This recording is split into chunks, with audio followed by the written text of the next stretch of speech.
Hello everyone, welcome to the Deep Dive. I'm Chris Pajak, that's Josh Williams. We are here to dive deep into the Liverpool topics that matter to you. And right now, the Liverpool topic that matters to you and me and Josh is that of the left winger. Obviously, big news around Luis Diaz and whether he's going to stay at Liverpool Football Club. Big news that Liverpool are interested in a left winger again, because why wouldn't they be? They're always interested in a left winger, aren't they, Josh? It's something that we've collected for years. Two things in life are true. Chelsea buy forwards, Liverpool buy left wingers. They are the two truths that I know. I mean, Chelsea buy everyone, mate. Literally everybody. But yeah, Liverpool have a thing for left wide forwards. It's not a bad thing. Some of them that we've targeted over the years have been really good. There seems to be like a bit of a chronic tendency to underrate Diaz, though, I think, in the fan base. A lot of people just want him gone, and these are the same people who wanted him gone last summer. And he goes and has a very good season, and he still want him gone. So it's quite funny. But if it does happen, and it is possible because he's 28, there's a few nice options out there. How many of them are realistic, I don't know. Yeah, we'll get through that, of course, but we've got to talk about it. We'll start off with Florian Plettenberg. He tweeted, I think it was yesterday, Liverpool are looking in the transfer market not only for a new striker, but also for a top-class winger, preferably for the left flank. The market for this position is being closely monitored. #LFC. And a nice picture there, but Joe's not going to show you, of Arne Slot with the Premier League trophy that we got to lift this season as champions of the Premier League once again. So, Plettenberg saying we're interested in a left forward. Plettenberg saying we're interested in a centre forward as well. Like, let's just go back a minute. Did you really think that, like, at the start of this summer that we'd be talking about a new centre forward, a new left winger, a new world-class number 10, a new left back and a new right back? No, is the easy answer. I think the two fullbacks, yes. The 10, I think, has been the biggest curveball. I didn't expect Vert. That was the mad one. And I'm not even sure Liverpool... I think spot-wise, there's been a lot of debate, hasn't there, about where on earth he's going to play. But I think it's a case of he's so good that you just get him in. And he is versatile, so he can play in different spots anyway. And I think in the attack, we have been touching for a few months on just revitalising it somehow. Like, we know Núñez is gone. I would probably have an interest in selling Jota. Diaz is 28 now.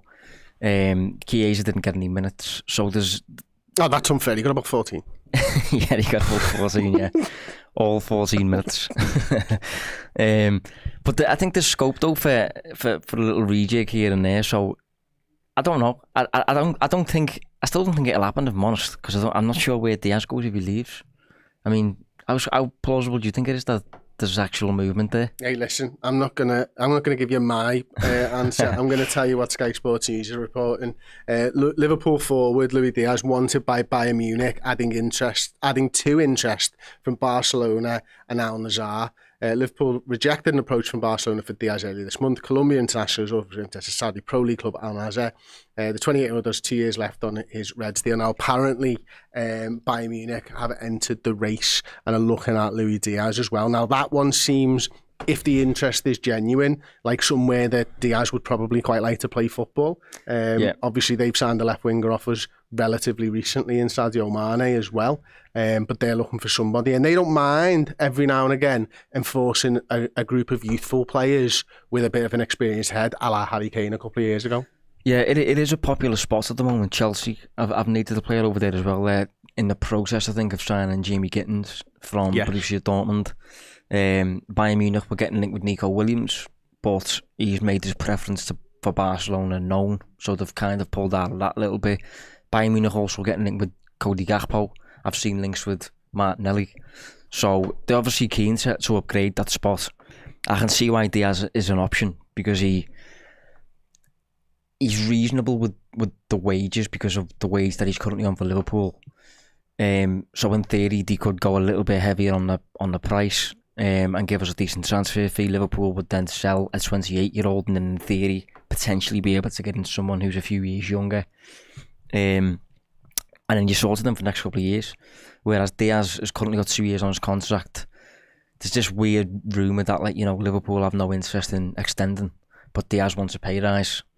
So you're kind of at odds a little bit for the next 2 years, like what happens and that. So it's a bit of a weird situation, like, but the market need, such as, you know, Chelsea, Bayern Munich and that, suggests that, like, there should be an interest in this player. There's a reasonable demand for this player, so Liverpool have got all the cards. Yeah, and again, I suppose from a Bayern Munich perspective, you know, the wages is obviously interesting.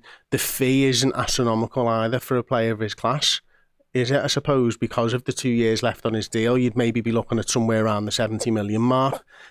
All right, you have to factor in the age of the player into that, being 28 years old at the moment and stuff, but the return, this isn't like you're buying potential, I suppose, for Bayern Munich. No. You are buying a player who's banging his prime, who's consistently done it in England for 4 seasons now. Coming off the back of his best season in terms of goals and assists, still able to get those minutes all the time, versatile as well. It's exactly the type of player we're looking for, apparently, by the way. Well, but he's just, is he aging out at Liverpool, I suppose? Yeah, I think this is the weird thing. Like, a team that's looking for a left wide forward, like Bayern Munich, who are, you know, similar levels or similar, you know, both heavyweights in that, they are interested in Diaz. And if we sold them, we would then have a need for that spot, which we would then have to fill. And they're filling it by getting our player. So it's clearly good enough to play, yeah, exactly, for a league champion side. Exactly, it's a weird dynamic. Like, he's just had a season there where he scored 13 Premier League goals and got 5 assists. Features in 36 out of 38 Premier League matches. Last season he features in 37 out of 38, so his availability is really good. He is in his prime. Wingers, to be fair though, do tend to skew towards being in the prime when they're a little bit younger. So I'm not too surprised that Liverpool now, with kind of Michael Edwards' boys back in charge, are willing to move this player on before he falls off the cliff, getting someone who's a few years younger. I think the big thing for Liverpool would just be, number one, how much you're willing to pay for him. Because we don't need to sell, we're happy keeping him. You've got a need, we haven't. Pay us, basically. So if you get a decent fee for him, sound. And then number two, once you've got that decent fee, how are you reinvesting that? Because I've got no major interest in Liverpool becoming worse on the back of this. Like, there's a lot of players worse than Luis Diaz. Some of the players linked are worse than Luis Diaz, in my opinion. So you don't want to get worse, do you? No, absolutely. Well, listen, I'm going to ask a question. Obviously, Gakpo started a lot on the left-hand side last season. Diaz started a lot on the left-hand side, but also had that sort of prominent role in the number 9 at times during the season.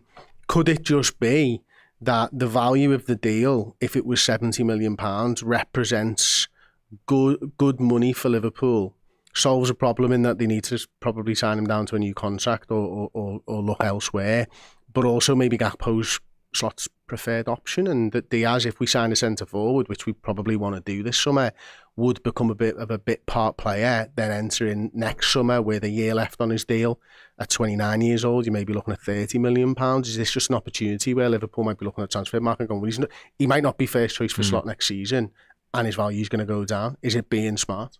Yeah, I don't necessarily think he wouldn't be first choice next season, but it's going to become more of a thing over time. Like, if you think of his career trajectory and you know, on like a scatter plot or whatever, I think kind of like from now it should probably start to steadily decline, really, just in terms of his impact, potentially his availability, his pace, his ability on the dribble and things like that just usually falls off as a player gets older.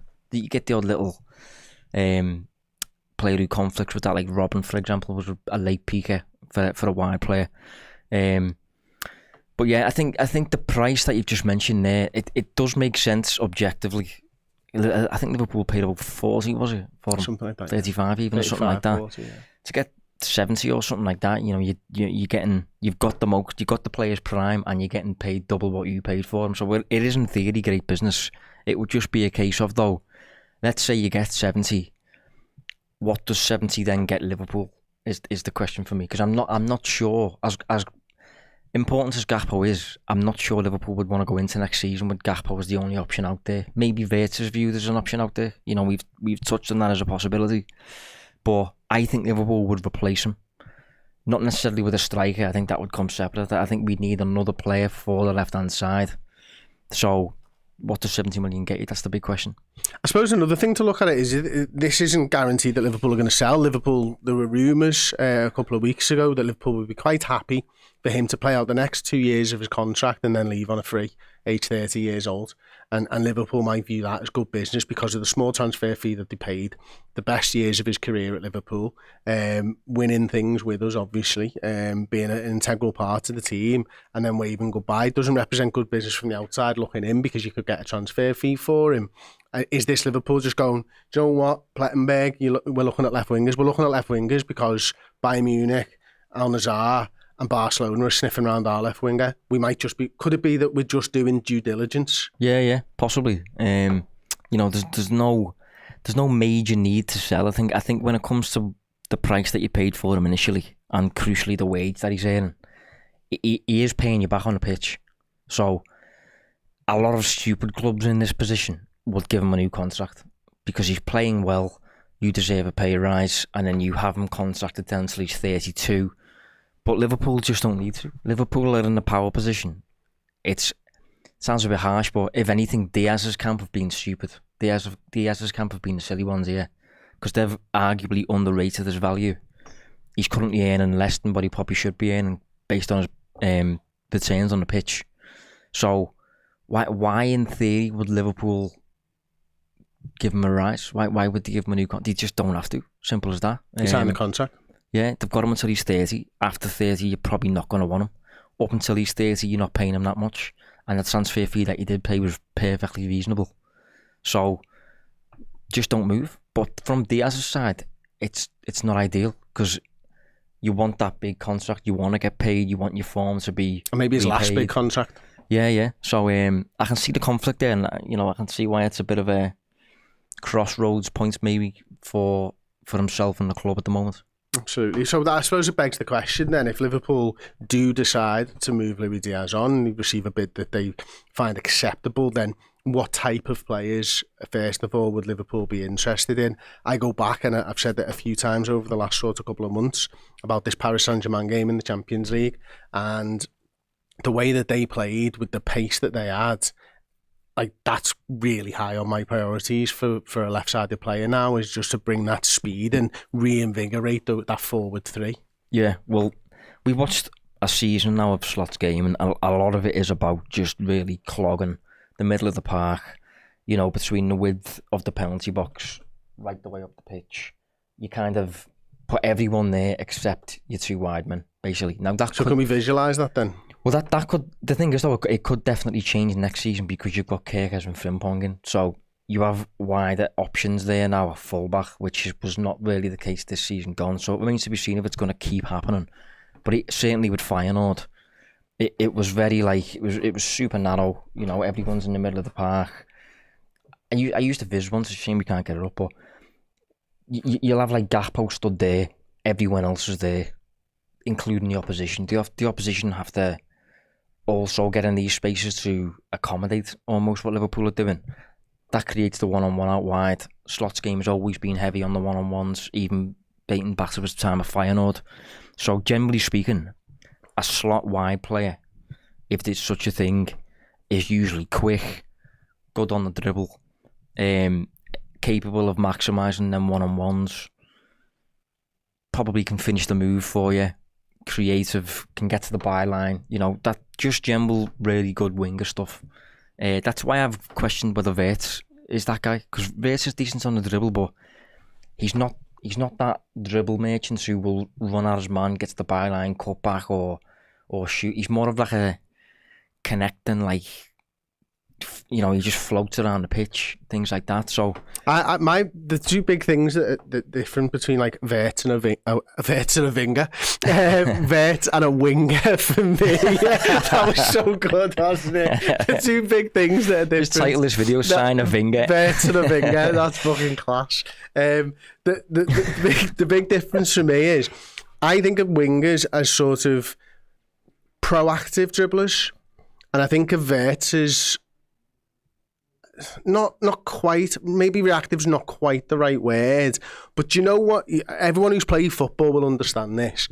There are some players who, when they see opposition running at you from certain angles, they know exactly where they need to go before you get there.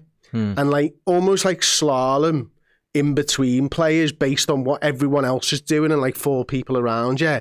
Whereas I think of a winger dribbler as like, I know I'm coming to attack you. Yeah. And I'm going to go past you with a piece of skill or a stop-start motion, drop of the shoulder, whatever. Whereas Vert just feels like he's just in the fucking Matrix, sees the green lines and just sort of like, do you know what I mean? Yeah. Vert could play really, really well in a match without dribbling past a single player. True. But someone like a Diaz and most wide players at the top clubs, if you think of what their best game looks like, it involves beating the man all the time on the flanks. Vert can do bits over there, but I think Liverpool would favour just a wide player more in the mould of Saka, Gnabry, Sane, Sterling, Diaz. Just you know what kind of winger I'm talking about. Vert is just not that. Vert is brilliant, and as I said, he can do bits out there. I think Vert to be better than the centre. So if you're going to replace Diaz, I think you need to get in someone who ticks those boxes. Is he quick? Can he threaten him behind? Can he beat opponents on the dribble? If he's left 1-on-1 with, give me a fullback, Diego Dallo or something like that, is that a worry for Ruben Amorim? As in, like, he's not going to be able to cope. That's the exact, because there's no point in creating those 1-on-1 situations if your man out there can't seize them, can't exploit them. If the player just deals with it, if the opposition fullback just deals with it, it's not an edge anymore then, is it? So you need that player out there to be really good 1-on-1. I think in Liverpool's system, generally because of Szoboszlai and potentially because of Vert, they need to be good at getting the shots as well, running behind, finishing the move. This kind of player is the picture that we're painting. Okay, so let's look at some of the options then. Listen, I set the bar pretty high with these options, I think it's fair to say. Rightly so. And Liverpool is. Yeah, no, absolutely. I'm going to start off then. Obviously, a deal has been much talked about for Nico Williams with Barcelona.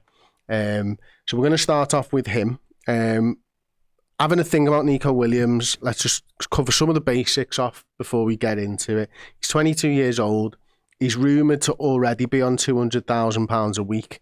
And his contract runs till 2027. And as soon as I said £200,000 a week, I had a flashback to a show we did last year on Nico Williams as a potential left-wing option if Luis Diaz was to be replaced. Because we both thought at the time, shit, he's already on £200,000 a week. That probably rules Liverpool out. But that's a key point. That's a lot of money for a 21-year-old to earn. Is he 21 still? 22. 22 nowadays. That's a lot. Because if you think about it, that's what the first, or probably the second contract of his career. He's 22. How many more contracts is he going to have by the time he's 30? 1 or 2. You have to give him a pay rise each time, usually. You have to give him a pay rise for him to leave his current club. So you're going up and up. And his starting point now is really high.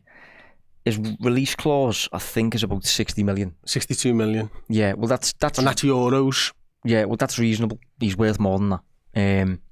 But yeah, you're not making up for it with the wages like you do with Diaz, maybe. So, is it worth interjecting there and saying that the release clauses in Spain are like the money's paid to the player, isn't it, from the club? Yeah. And then the player has to buy themselves out of their contract by paying so a year. Yeah. If it is a release clause and there is no movement with Athletic, £62 million has to be paid out. There is no negotiation on 10 later or any of this, unless you can get that in. If you're hitting that release clause, though, it might just be that it's a full £62 million, and that might not work for Liverpool as well. Yeah, some clubs will accommodate that, but Athletic definitely don't. Quite stubborn when it comes to that sort of thing. A little bit like Sociedad, Basque club. It's just how it works over there. Just moody, aren't they? Yeah, they don't like the players leaving. I'm sure you've seen the stuff recently about his mural getting defaced and things like that. I haven't, no. Yeah, they've similar stuff to what we've seen in Liverpool with Trent, really. But as an individual player, obviously brilliant. The one-on-one stuff in particular that I've just referenced, I think, let me have a look at the players on the list. I think he's arguably the best when it comes to his dribbling. I think he's so good at like manipulating situations, and he's very quick with his feet, can run in behind, can get to the byline and things like that. The one thing I don't like about him is the product. Like the actual output seems to be lacking considering how good he is. Like you watch him and you just expect more. Like in all of his professional seasons so far, well, I suppose there's 3 of them really in La Liga. He's only ever breached double figures for goals or assists once. That was not the season just finished, the one before. He posted 11 assists. And 5 goals to back that up, yeah. Yeah. But generally, like this season, 5 goals, 5 assists. His first season, 6 goals, 4 assists. So, you know, that's not a lot of output for a player who quite clearly on the eye is brilliant. And this isn't a side that are crap either. Like, they were 4th last season in La Liga. They were 5th the season before in La Liga. They're not crap. No. To be fair, though, before we started recording, I had a quick look at La Liga. And Athletic had the best defence in the league. They conceded the fewest, and expected goals-wise, they were the 2nd fewest. So, I do think there's definitely scope there for, if you put him in the Liverpool team, and he's heavily linked with Barcelona. If you put him in Barcelona's team that plays a bit more freedom. Yeah, a team that's in the final third a bit more. A team that's a bit more proactive, a bit more offensive. You've got better teammates around you. I don't think the double figures thing would last very long. I think he would start with saying it more often. His availability is decent as well. In his first season, 36 appearances in La Liga. Second season, 31. And the season just gone, it was 29. So he's got all the tools, could be very, very good. I think on the opposite flank to Yamal, you know, Barcelona had a problem there. Is it interesting that his league starts actually went down? Because his league starts go 32, 29, 22, and his minutes actually go 2,600, 2,200, 1,900 in the last 3 seasons. Yeah, I mean, I wonder if there's some injuries there. I wouldn't know why that is, actually. I'll have a look at his injuries now. But I know he faced Man United, didn't he, in the Europa League, and I think he missed the second leg, and I think that was through injury. Let's have a look. So in the season just gone, yeah, he had 2 groin injuries, a hamstring, and both of them, you know, he's missing like 2 or 3 weeks with each of those injuries. So it's not too bad. You know, his injury record, generally speaking, since he's been on the scenes, has been good, and he's very explosive. So it's understandable to an extent. But I think if you're being critical about him anyway, that's the big fallback, if you want. Just that, why doesn't he score more? And I don't watch enough of La Liga to know exactly why, but I would put it down to probably his team. But I also don't think he's in the mould of a Salah, who is goal obsessed. I think he's a bit more of a dribbly guy who likes to beat a man first. Then if he scores 2, great. Do you get what I mean? Okay. Another thing that he can do is he can play both sides as well. We talked about that versatility as a forward player. You talked about it last week, didn't you, Josh? I think that's a running theme with some of these guys that we're looking at. I think the next guy is really, really interesting to me. It's Bradley Barcola. Very good, yeah. 22 years old. Wage is £126,000 at the moment, and his contract runs until 2028, so he's got the 3 years rather than the 2 left. He has found himself, even though Luis Enrique has come out and said, listen, absolutely not going to happen, Barcola has found himself not in the start 11 for the Champions League final. And if you actually look at his sort of match logs for the second half of the season, when Kvaratskhelia came into Paris Saint-Germain, the starts are way down. You know, I think in the 4 games maybe that they've played in the Club World Cup, he's only started 1 game as an example. All that being said, it was last night's game where they actually, you know, played in the quarter-final. But I don't know whether with Doué, with Dembele, with Kvaratskhelia, is Barcola the odd man out here? Whenever I've watched him and I've enjoyed watching him, I think he's fantastic. Actually, before this season, I thought he was fantastic. Right now, he seems like the guy who comes on rather than the guy who starts. Yeah, I agree. I think he's brilliant. Big fan of him. in the season just gone, he has just scored 14 and assisted 10. So double figures in both departments. So for me, seems to have a little bit more output to his actual product in the final third. Earns a little bit less. 22, as you say, really good age, very fast, great on the dribble. One of the ways in which Kvaratskhelia has been accommodated is the fluidity. I think Barcola has played through the middle at times, on the right at times. So versatile as well.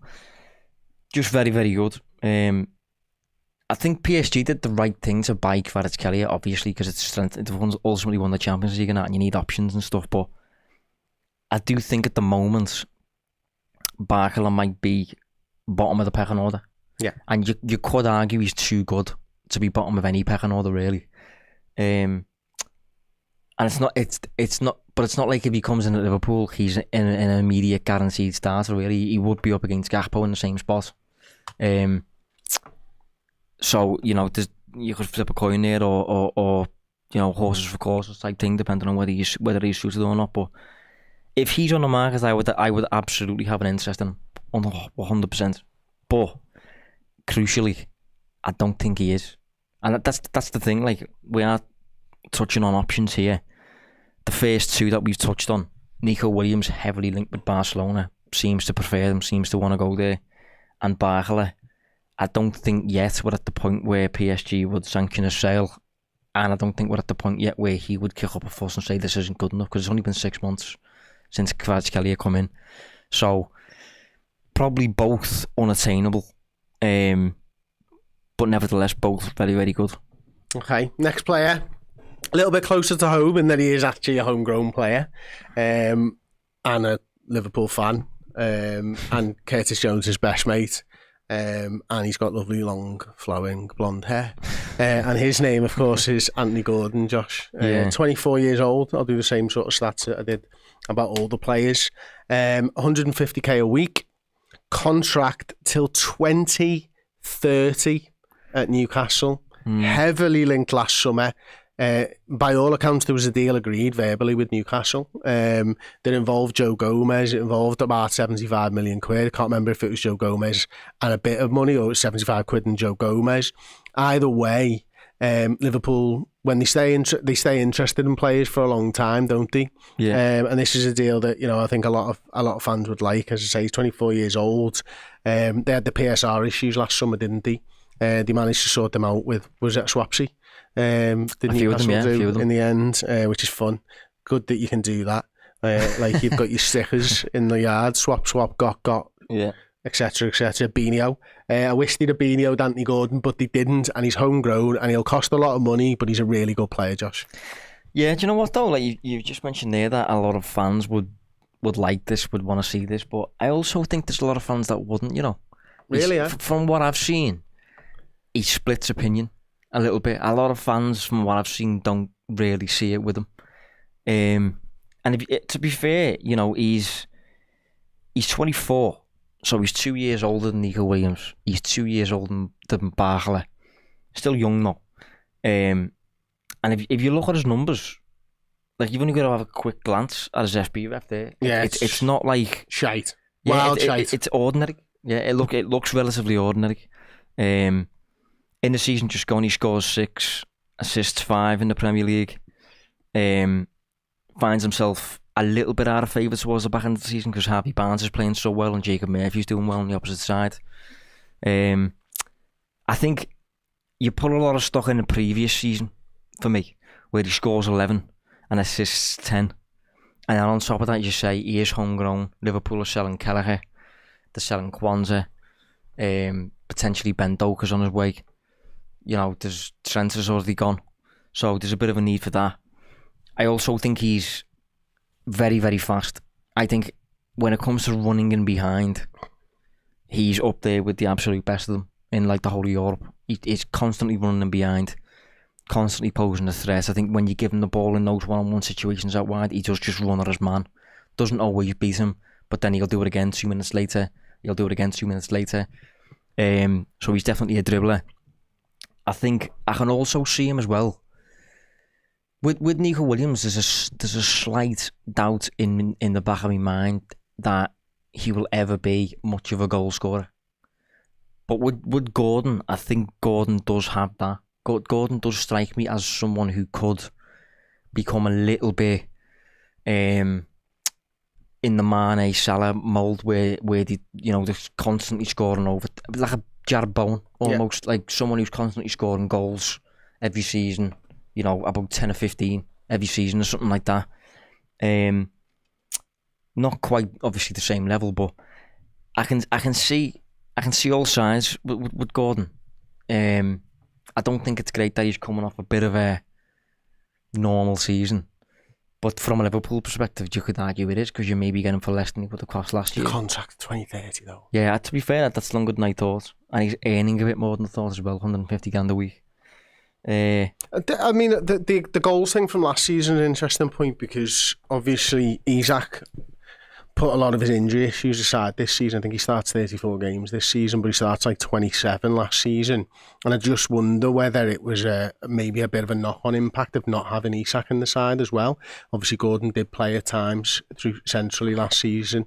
I always seem to peg him as a guy who, when he is going to sort of cut, being behind the defence, I actually quite fancy him in those one-on-one situations. I actually quite like him there. Yeah. But I do wonder whether it's Isak was there more this season, more the focal point every single week, and therefore his game sort of had to change slightly compared to the previous year. Yeah, the versatility is an important point as well. He can play the right, can play the left, can play through the middle.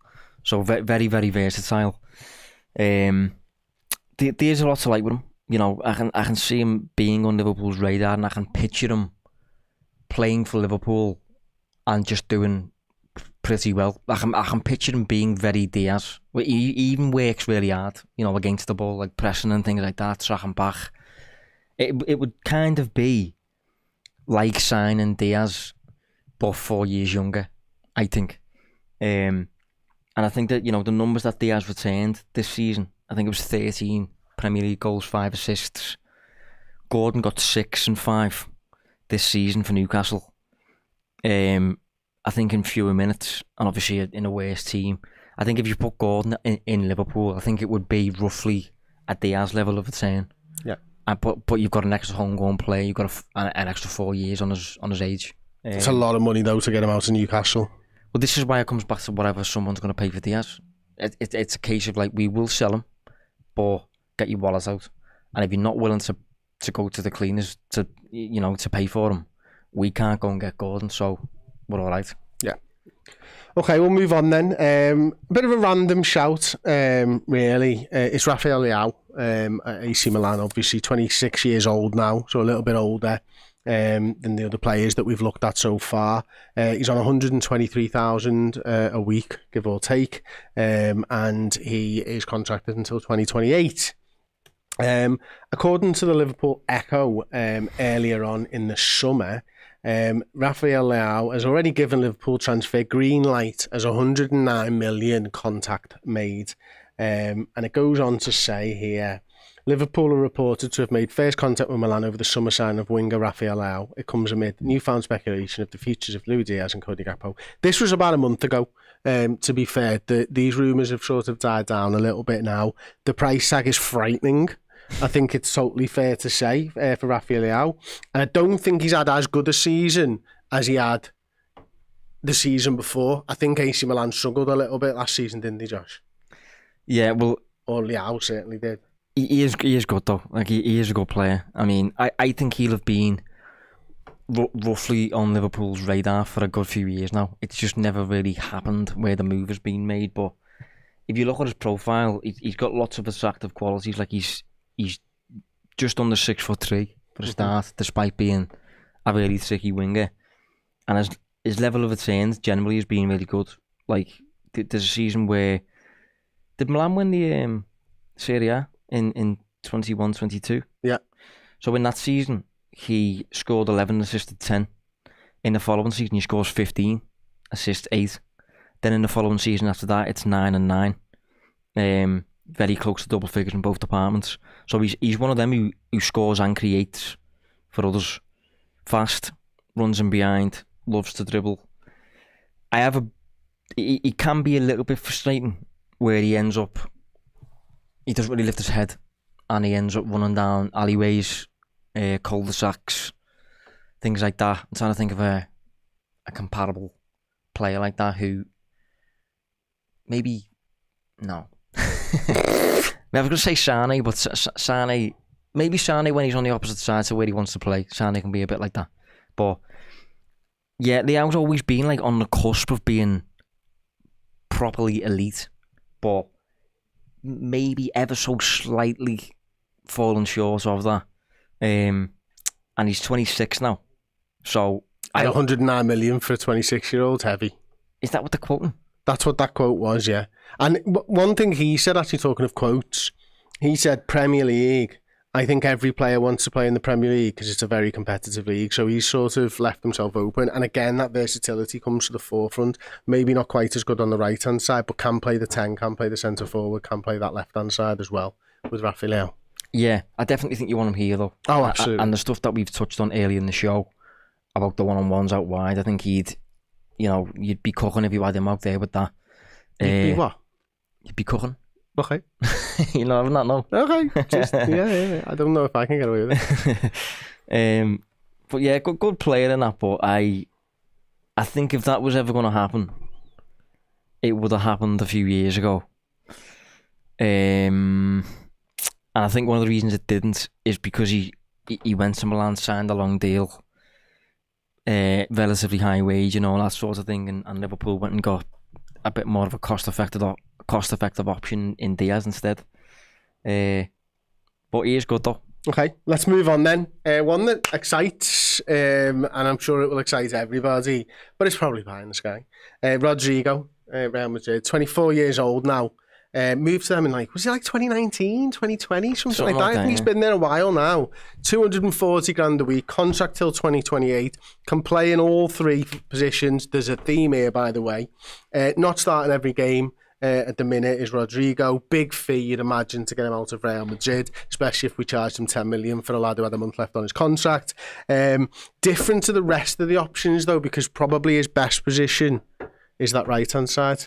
I disagree. This is why he's such an interesting talking point, because he's one of them who has unfortunately spent his entire career at club and country in competition with Vinicius Junior. So he plays for the same club as Vinicius, and he plays for the same country as Vinicius, and Vinicius is absolutely at home over here. Even Kylian Mbappe has found it difficult to displace Vinicius over there. So Rodrigo, it's not going to happen for him. So for Real Madrid and for Brazil, he's been forced to play over there. You don't think he wants to? Not well. And you don't think it's his best position? No, well, he's right-footed. Yeah, and he does get in the goals. So I think he'd be a lot more effective, a lot more natural over here. But Real Madrid can't give him it, and Brazil can't give him it. Liverpool would be able to give him it if Diaz left, and I think just that angle of coming inside on your right foot, I think he'd score far more. So that would be something that I'd be very intrigued to see. Usually when a top club like this doesn't want a player, it's usually Man United that picks him up. And it's usually because, let's say for example, Ugarte or De Ligt or something like that.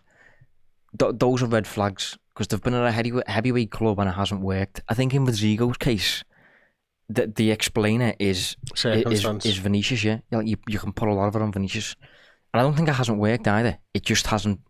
He hasn't been able to establish himself as a fixed starter, and I think a lot of it's because of that. And it's worth noting as well, Liverpool trying to get this kid when he was a teenager, had virtually everything agreed, and then Real Madrid come in last minute and poached him, and he goes to Spain. But Liverpool had agreed a £3 million deal, I think, for him at the time.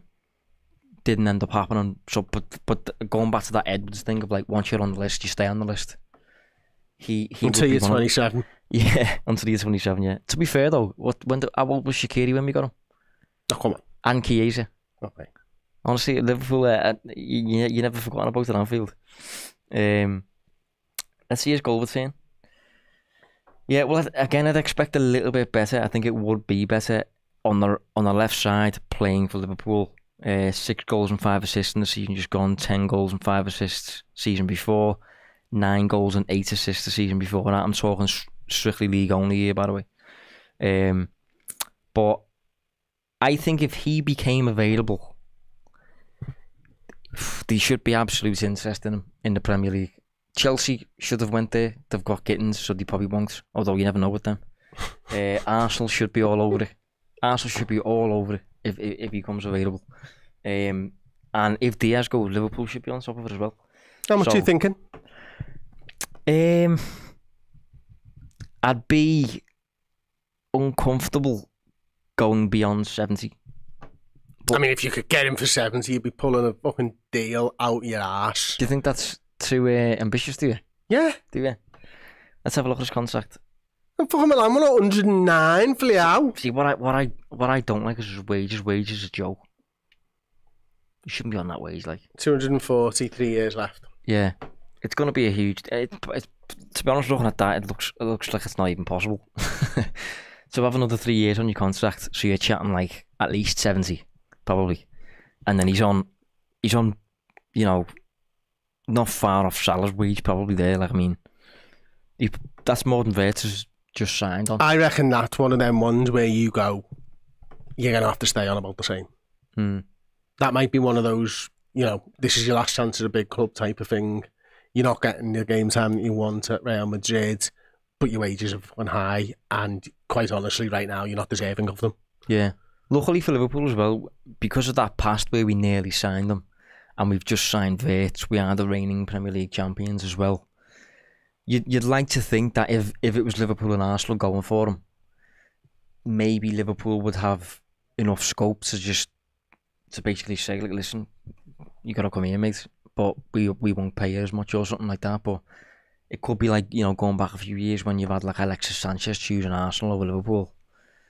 Now, I think Liverpool would be the preferred destination, but it all depends on what you can bring in terms of finances, and then whether it makes sense to throw the money at someone like Rodrigo. But I think I don't think he's got close to his ceiling yet. And when I actually think of what his ceiling is, I think it's pretty high. Okay.